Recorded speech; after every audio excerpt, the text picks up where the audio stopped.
これで私もネイティブキャンパー。今話題のオンライン英会話ネイティブキャンプを利用して皆さんと一緒に英語を勉強していきたいと思います。それでは早速先生を呼んでみましょう。ファンファン。 Good evening, everyone.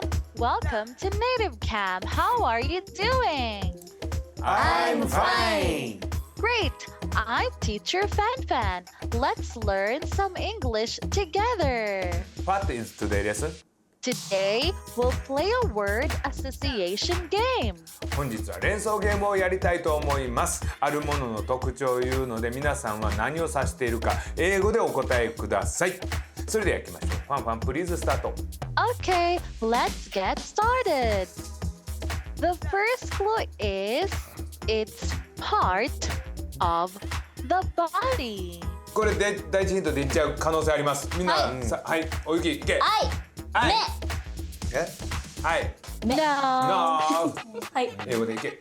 ショルダー。ショルダー、肩。肩ね。No. K。K。K。ハンズ。手。No. No。ネズミ先輩言っときます。一発で当たる可能性もあります。Nose. No. No。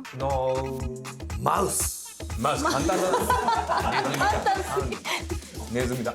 No. じゃないです。簡単でしょ。 The next clue is it's on the face. はい、いけ。イヤー。いいよ。No. もう面もなくなりましたよ。はい。アイブロアイブロウ。No. これあった。はい。ウ。はい。ティース。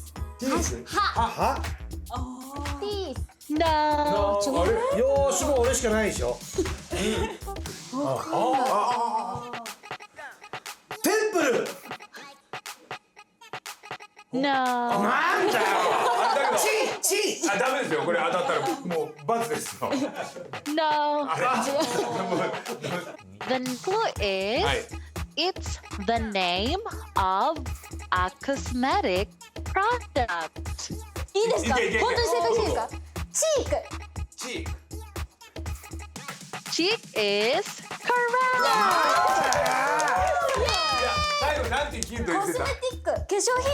The answer is cheek. Now let's practice together. Please repeat after me twice. Cheek, チーク。 cheek. チーク。 Well done. Everyone did a great job today. Thank you. Bye. バイバイ。